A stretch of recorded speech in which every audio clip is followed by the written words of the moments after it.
सुप्रभात छात्र। आप सब कैसे हैं? मैं आशा रखती हूँ कि आप सब बढ़िया होंगे। आज हम हिंदी विषय में व्याकरण के समास विषय पर चर्चा करेंगे। तो आप सबको दिखाई देता है कि यहाँ कुछ वाक्य लिखे हुए हैं। तो आप और हम यह वाक्य पहले पढ़ेंगे और उसमें क्या भेद है उसके बारे में चर्चा करेंगे। पहले हम देखें तो आजकल वह दिन और रात काम करता है। कि आजकल वह दिन रात काम करता है। पहले वाक्य में जो अव्यय और था वह दूसरे वाक्य में हमने निकाल दिया है, लेकिन वाक्य के अर्थ में कोई परिवर्तन नहीं हुआ है। अब दूसरा वाक्य देखें तो राजा ने उसे सेना का नायक बनाया। राजा ने उसे सेना नायक बनाया। तो पहले वाक्य में जो कहा था सेना का नायक किसे कहेंगे? तो सेना नायक को। तो हमने दूसरे वाक्य में कर दिया राजा ने उसे सेना नायक बनाया। यह जो कहा था का विभक्ति वह हमने निकाल दी, लेकिन वाक्य के अर्थ में कोई परिवर्तन नहीं हुआ। आगे का वाक्य है कालिदास महान कवि थे। कालिदास महाकवि थे। तो महान कवि का अगर हम कोई शब्द पर्यायवाची कहे तो क्या है? तो महाकवि। तो दूसरे वाक्य में हमने उसका पर्यायवाची ले लिया महाकवि, लेकिन कालिदास महान कवि थे और कालिदास महाकवि थे। यह वाक्य एक ही है, उसके अर्थ में कोई परिवर्तन नहीं है। इसलिए जब समास में कि जो बड़ा वाक्य होता है, जो बड़ा है उसे हम जब छोटा कर देते हैं कि उसे दूसरे अर्थ में कहें तो संक्षिप्तीकरण। तो जब हम संक्षिप्तीकरण कर देते हैं किसी वाक्य का तो वह व्याकरण में, हिंदी व्याकरण में वह समास कहलाएगा। तो अब हम व्याकरण के अर्थ को देखें। समास का अर्थ है संक्षिप्तीकरण। समास शब्द का अर्थ है संक्षिप्तीकरण, यानी कि बड़े को छोटा कर देना। जब दो या अधिक शब्द मिलकर एक स्वतंत्र नया शब्द सार्थक शब्द बनाता है तो उसे समास कहते हैं। कि जब कितने शब्द दो हो या दो से अधिक शब्द हो, वह जो दो चार शब्द है उसे जब हम मिला देते हैं तो वह एक नया शब्द बन जाता है। और नया शब्द बनता है लेकिन वह सार्थक होना चाहिए, उसका कुछ अर्थ होना चाहिए, तो ही वह समास कहलाएगा, वरना नहीं कहलाएगा। तो यहाँ उदाहरण है कि कमल के समान नयन। नयन है लेकिन किसके समान? तो कमल के समान। तो कमल के समान जिसके नयन है उसे हम कमल नयन कहते हैं। तो यहाँ देखो 1 2 3 4 शब्द थे, उसका हमने एक ही शब्द बना दिया और यह एक शब्द है वह नया भी है और साथ में सार्थक भी है, इसलिए वह समास है। इसलिए जो कमल नयन यानी कमल के समान जिसके नयन है वह, इसलिए यह समास है। अगर हम दूसरे वाक्य में कहें तो शब्द समूह के लिए जो शब्द होते हैं ना, कि जो 3-4 होते हैं उसका एक हम पर्यायवाची बना देते हैं, तो वह हमारे लिए क्या बनेगा? तो समास बनेगा। समास में एक क्रिया होती है। अगर बड़े को छोटा करना होता है तो हम उसे समास कहते हैं, लेकिन जब छोटे को बड़ा करना होता है, अगर आपको ऐसा है कमल नयन, तो अगर मैं कहूँ कि कमल नयन को जो छोटा रूप है उसका आप बड़ा करें तो आप क्या करेंगे? तो कमल के समान नयन ऐसा करेंगे। तो यह क्रिया हुई है, तो इस क्रिया को समास में समास विग्रह कहते हैं। समास के शब्दों का परस्पर संबंध प्रकट करने की क्रिया को समास विग्रह कहते हैं।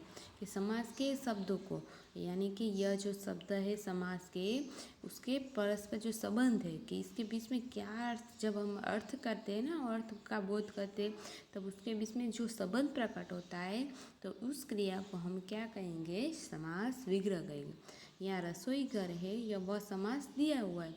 अगर हम रसोई घर के बारे में उसका संबंध प्रकट करना तो क्या कहेंगे? रसोई का घर। जो घर है जिसमें रसोई बना जाती है उसे ही हम रसोई घर कहते हैं, तो वह हमारे लिए समास बनेगा। इसलिए छोटे को बड़ा करना यानी कि समास विग्रह, और बड़े को छोटा करना यानी समास।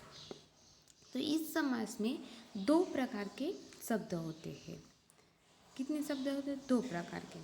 तो उसमें जो पहला पद हो यानी कि पहला शब्द होता है वह हमारे लिए पूर्व पद बनेगा, और जो दूसरा पद है वह हमारे लिए उत्तर पद बनेगा।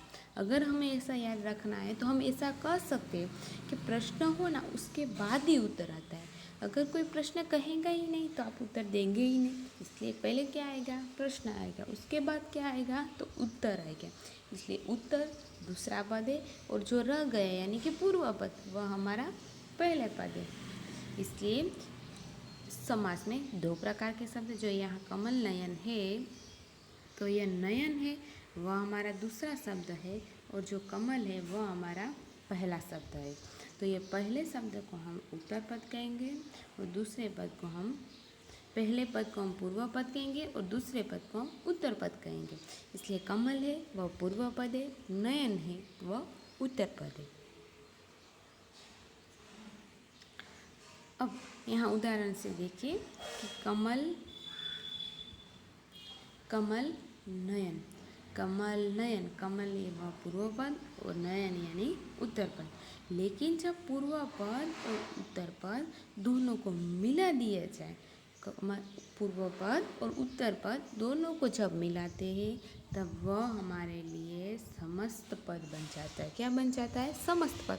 समस्त यानी कि सबका, तो सबको मिला समूह बना दिए जाए तो पूर्व पद उत्तर प्लस यानी कि समस्त पद। એટલે पूर्व पद और उत्तर पद को जब मिलाते हैं तब वह समस्त पद बन जाता है, और समस्त पद को ही हम समास या सामासिक कहते हैं। समस्त पद ही वह हमारे लिए समास या सामासिक है। अब यहाँ आपको उदाहरण दिए गए हैं, तो आप भी अब अभ्यास करें। पहला है माता पिता, तो यह माता है वह पहला पद है, और पिता है वह दूसरा पद है। तो पहला पद होगा उत्तर पद, पहला पद होगा पूर्व पद, और दूसरा पद होगा उत्तर पद। यहाँ भी दूसरा उदाहरण रसोई और घर। घर है वह उत्तर पद, और रसोई है वह पूर्व पद। तीसरे शब्द में महा प्लस राज, तो राज है वह हमारे लिए उत्तर पद बनेगा, और महान है वह हमारे लिए पूर्व पद बनेगा। लेकिन यह जो सब शब्द है माता पिता रसोई घर महाराज आदि हमारे लिए समस्त पद बनेगी, और वह हमारे लिए समास है। अब हम समास के प्रथम भेद का अभ्यास करेंगे, जिसे हम द्विगु समास कहते हैं। द्विगु, द्विगु में हम कैसे याद रख सकते? द्वि यानी कि दी यानी दो, दो ये कौन है? तो संख्या है। तो यह पहला है दी, तो पहला जो पहला है वह क्या होगा? संख्या होगा।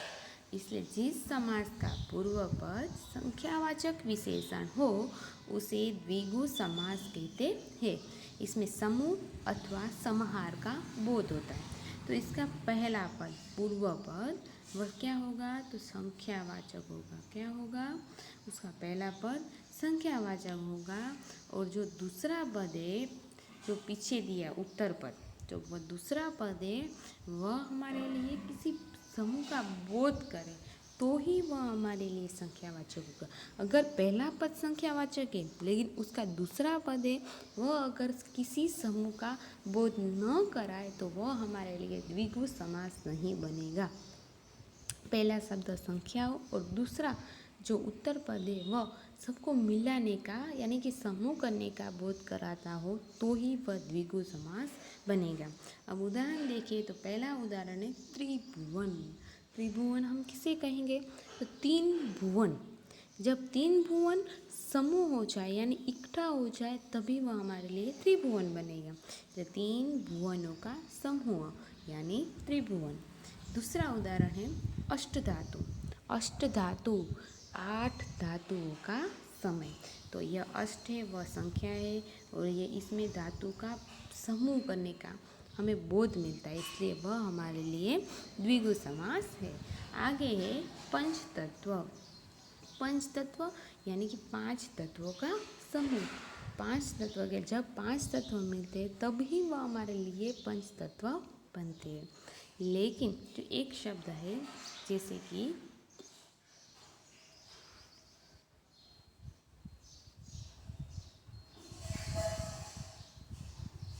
दशानन, तो आप इसे क्या कहेंगे दशानन? तो आप कहेंगे, कोई कहेगा द्विगु है क्योंकि आगे 10 है इसलिए, लेकिन दशानन हमारे लिए द्विगु समास नहीं बनेगा क्योंकि इसका पहला जो वाक्य है, पहला पद है वह संख्यावाचक है, लेकिन जो दूसरा पद है वह हमें किसी बोध का समूह नहीं कराता। इसलिए वह पहला पद हो वह संख्यावाचक हो और दूसरा पद हो वह हमारे लिए समूह का बोध कराए, तभी वह क्या बनेगा? द्विगु। यहाँ दशानन शब्द का अर्थ होता है कि 10 जिसके मुख है वह, तो इसमें 10 मुख का समूह नहीं हुआ, इसलिए वह द्विगु समास नहीं है। अब आगे हम उसके दूसरे भेद है उसका अभ्यास करेंगे।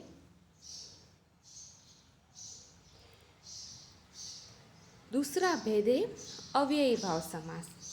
पहले तो अव्यय किसे कहेंगे हिंदी व्याकरण में? तो अव्यय हिंदी व्याकरण में 2 प्रकार के शब्द होते हैं। एक है विकारी शब्द और दूसरा है अविकारी शब्द।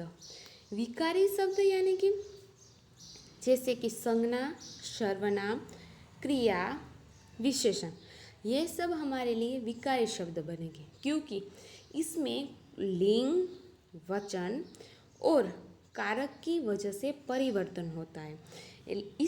ऐसे शब्द कि जिसमें लिंग, वचन, कारक आदि से परिवर्तन होता हो तो वह हमारे लिए विकारी शब्द बनेगा। अगर हम लड़का है तो यह लड़का एक संज्ञा है, जातिवाचक संज्ञा है।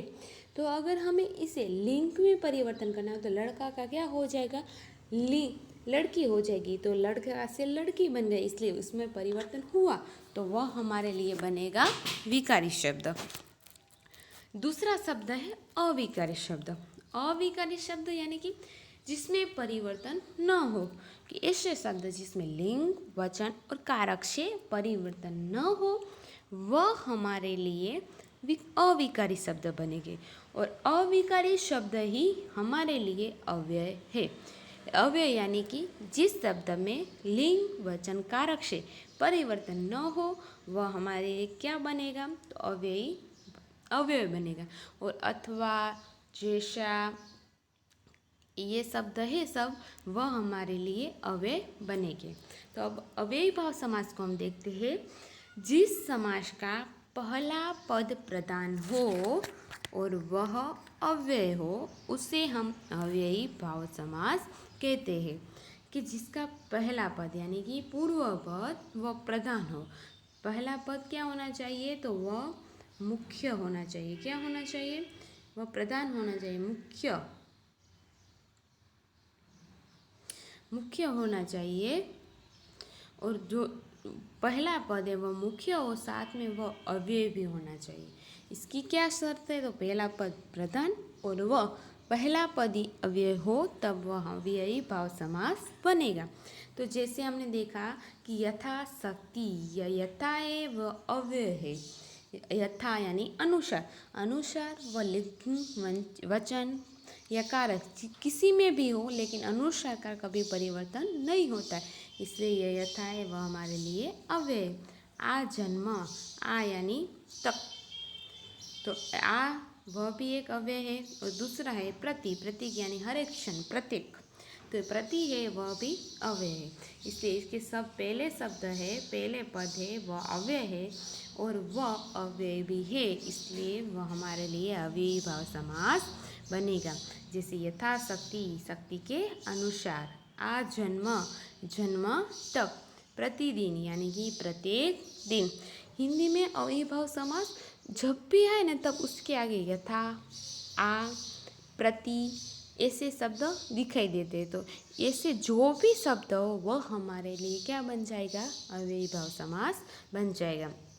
अब उसकी दूसरी शर्त है कि हिंदी में संज्ञा की द्विरुक्ति, द्विरुक्ति क्या? संज्ञा की द्विरुक्ति होने पर भी अव्ययी भाव समास बनता है। कि कोई भी शब्द हो उसकी द्विरुक्ति हो, द्विरुक्ति यानी कि